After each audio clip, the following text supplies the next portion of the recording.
Sa ating lahat, Team Etsy, okay lang ba kayo? Siyempre, okay lang po tayo, di ba? As long as nakikita po natin si Beyonce na okay lang at nasa maayos siya, di ba? Yun naman po talaga yung gusto po nating mangyari as supporters. Panalangin po natin na safe po sila sa pang-araw-araw po nilang ginagawa. Yun po yung importante sa lahat at huwag po tayo magtanim ng galit sa mga tao nang down na kasi mahirap po yung nagtatanim ng galit.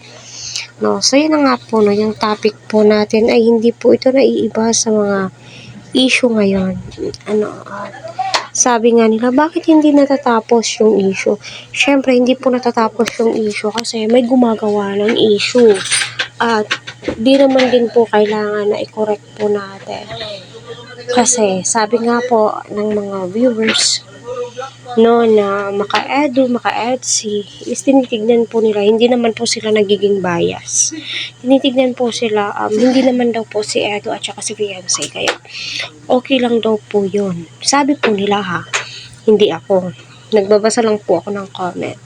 Matuto tayong lumugar at pakiramdaman din po natin yung feelings ng lalaki. Bakit nga ba kung nangliligaw pa siya kay Beyonce, no, dapat daw ay di na siya makipaghalubilo sa mga iba, which is masasabi mo may punto naman din po pero yan po ay concert syempre may mga tao po dyan, syempre siguro kasama din po niya ang kanyang best friend, diba? So masasabi mo po talagang luwakan na lamang po natin yung pangunawa po natin at ika nga nila, matuto po tayong lumugar at pakiramdaman yung bawat sinasabi, hindi yung sinasabi lang natin, ay ganito kesyo, ganyan, ganito, hindi daw po ganun, diba?